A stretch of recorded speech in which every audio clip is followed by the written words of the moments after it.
വിരൽ വ്യായാമം, finger exercise.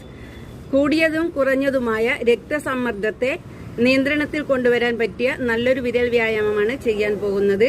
നമ്മുടെ ചൂണ്ടുവിരലും നടുവിരലും പെരുവിരലിന്റെ അഗ്രഭാഗത്ത് ചേർത്ത് ഇങ്ങനെ പിടിക്കുക.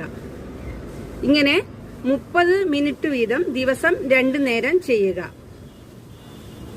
ഏകദേശം 1 മാസക്കാലം ചെയ്യുമ്പോഴേക്കും രക്തസമ്മർദ്ദം നോർമൽ സ്റ്റേജിലേക്ക് എത്തുന്നതായിരിക്കും. കൂടാതെ വാത, പിത്ത, കഫ, ത്രിദോഷങ്ങളെ സന്തുലനത്തിൽ കൊണ്ടുവരാനും സാധിക്കും. ഇതിനെ യോഗയിൽ വ്യാൻ മുദ്ര എന്നാണ് പറയുന്നത്. ഒന്നുകൂടി പറയാം. നമ്മുടെ ചൂണ്ടുവിരൽ, നടുവിരൽ, പെരുവിരലിന്റെ അഗ്രഭാഗത്ത് ചേർത്ത് ഇങ്ങനെ പിടിക്കുക. മറ്റ് 2 വിരൽ നിവർത്തി പിടിക്കണം. ഇതിനെ വ്യാൻ മുദ്ര എന്ന് പറയും. ചൂണ്ടുവിരൽ, നടുവിരൽ, പെരുവിരൽ ഇവ ചേർത്ത് പിടിക്കുക.